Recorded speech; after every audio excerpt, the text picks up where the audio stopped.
Dear student, आज आपको crash course के अंतर्गत बहुत अच्छा चीज बताने जा रहा हूँ। वह है डिफिनेशन, परिभाषा। तो परिभाषा में देखें, यह गोलीय दर्पण है। पहला को कॉन्केव मिरर कहते हैं, दूसरा को कन्वेक्स मिरर कहते हैं। इसमें बहुत सारे बिंदु हैं जिसको वक्रता केंद्र कहते हैं, ध्रुव कहते हैं, प्रधान अक्ष कहते हैं। अब एक एक करके देखें। पहला है वक्रता केंद्र, सेंटर ऑफ कर्वेचर। वक्रता केंद्र दर्पण जिस वृत्त का बना हुआ होता है उसके केंद्र को वक्रता केंद्र कहते हैं। ध्रुव दर्पण के बीचों बीच की बिंदु को ध्रुव कहते हैं। प्रधान अक्ष, प्रिंसिपल एक्सिस, दर्पण के बीचों बीच होकर गुजरने वाले काल्पनिक रेखा को प्रिंसिपल एक्सिस, प्रधान अक्ष कहते हैं। मुख्य फोकस, जब कोई प्रकाश किरण प्रधान अक्ष के समानांतर चलती है तो प्रधान अक्ष को जिस बिंदु पर काटती है उसको मुख्य फोकस कहते हैं। फोकसांतर, मुख्य फोकस और ध्रुव के बीच की दूरी को फोकसांतर कहते हैं। इसे एफ द्वारा सूचित किया जाता है। वक्रता त्रिज्या, radius of curvature, radius of curvature वक्रता केंद्र और ध्रुव के बीच की दूरी को वक्रता त्रिज्या कहते हैं। द्वारक, एपर्च्यूर, दर्पण जितना बड़ा होता है उसको द्वारक कहा जाता है। परिभाषा के बाद आप आए कि दर्पण में एफ और आर का क्या संबंध है।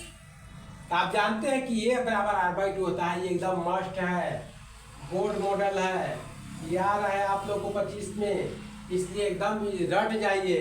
अब बहुत आसान है। देखिए इसमें देखना क्या है, एफ और आर कहाँ है। देखिए एफ यहाँ है और आर यहाँ है। क्या अंतर है, एफ से आर दुगना होता है और आर से एफ आधा होता है ना। इसको साबित करना है। तो साबित करने के लिए दोनों में एक ही बात है, चाहे अवतल दर्पण दे दे या उत्तल दर्पण दे दे।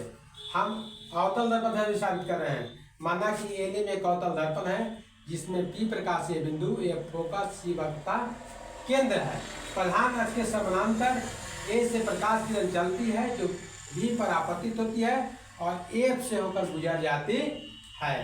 अतः हम कह सकते हैं कि एफ पी बराबर एफ फोकसांतर और सी पी बराबर आर वक्रता त्रिज्या हुई।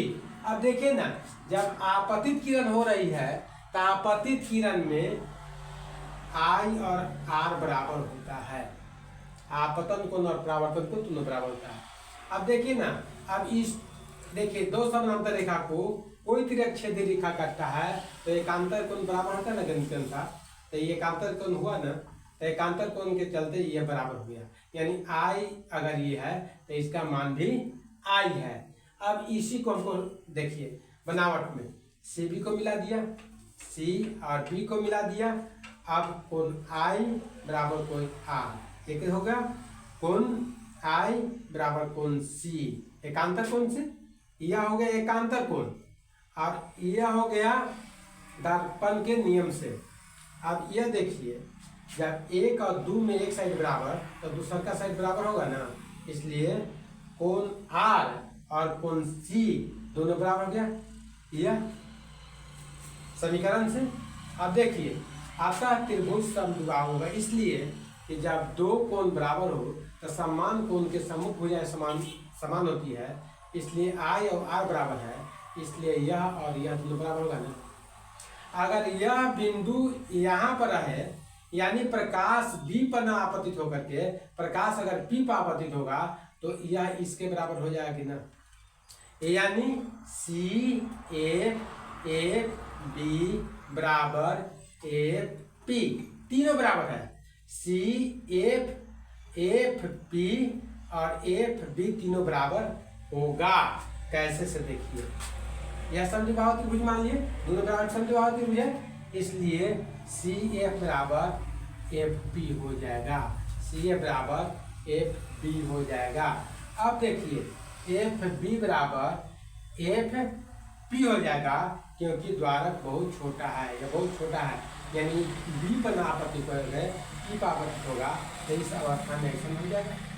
अब देखिए सी पी बराबर सी और पी बराबर C F plus F P होगा, हो गया।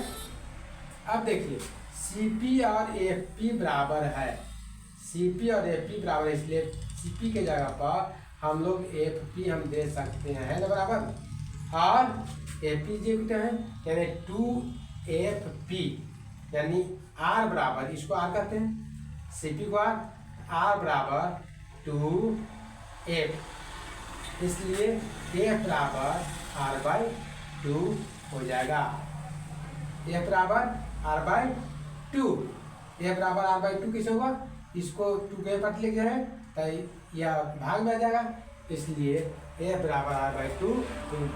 Thank you. अब अगले वीडियो में हम देंगे अपवर्तन, ध्यान देके पढ़ेंगे।